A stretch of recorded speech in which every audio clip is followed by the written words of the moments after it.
নাজিমাস রেসিপিতে আপনাদের সকলকে স্বাগত।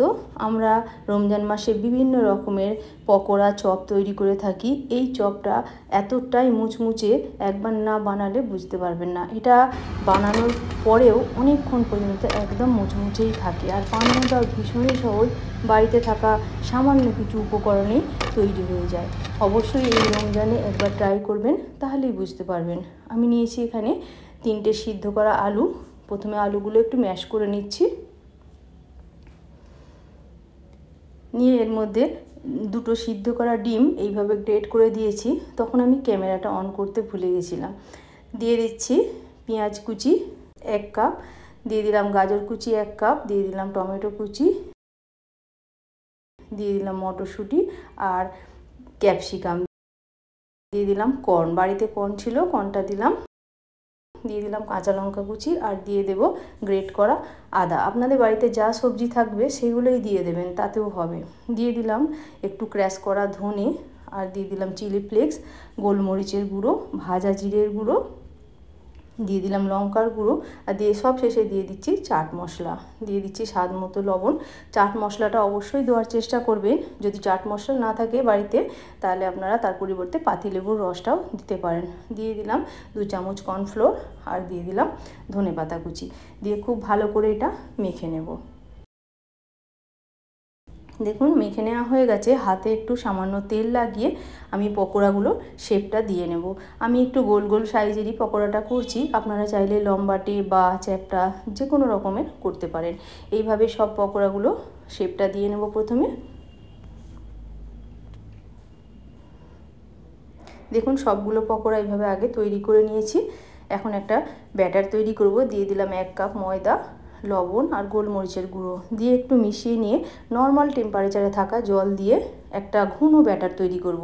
ব্যাটারটা একটু ঘনর উপরেই করতে হবে, কারণ নাহলে পকোড়ার উপরে কোটটা ভালো করে হবে না। দেখুন আমি নিয়েছি এখানে কর্নফ্লেক্স। আপনারা কর্নফ্লেক্সের পরিবর্তে ব্রেড ক্রাম্বসও নিতে পারেন। আমি কর্নফ্লেক্স দিয়ে করছি কারণ পকোড়াটা অনেক বেশি মুচমুচে হয় এই কর্নফ্লেক্স দিয়ে করলে। একবার বানিয়ে দেখবেন এইভাবে। আমি একটা নিয়ে নিলাম, নিয়ে ব্যাটারের মধ্যে ভালো করে কোট করে নেব। প্রথমে নিয়ে কর্নফ্লেক্সের মধ্যে দিয়ে দেব, দিয়ে কর্নফ্লেক্সেও খুব ভালো করে কোট করে নেব।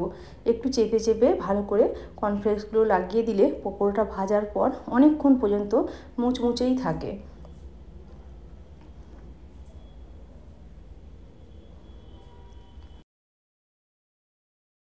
দেখুন একটা রেডি হয়ে গেল। আমি এইভাবে আরও একটা আপনাদের করে দেখিয়ে দিচ্ছি। এইভাবে সবগুলো রেডি করে নেব। প্রথমে এই রমজানে একবার অবশ্যই ট্রাই করে দেখবেন।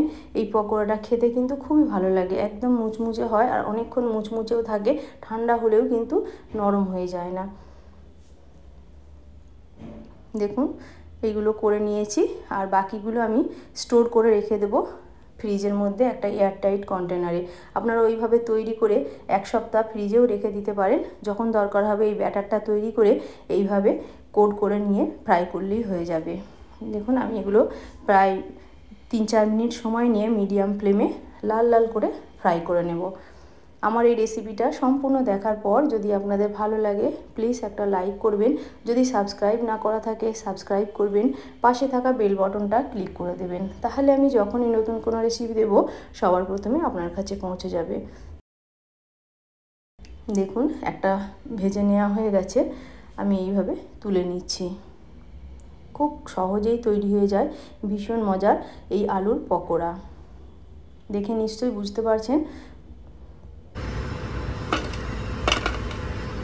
আওয়াজটা শুনে বুঝতে পারলেন কতটা মুচমুচে হয়েছে।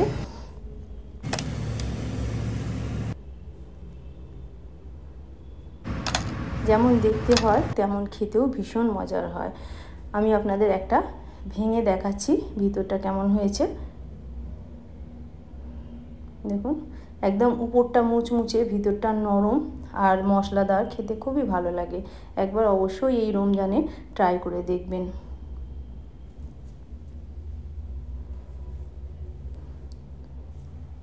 আবার অন্য কোনো দিন অন্য কোনো রেসিপি নিয়ে হাজির হব। সকলে সুস্থ থাকুন, ভালো থাকুন। রেসিপিটা দেখার জন্য ধন্যবাদ।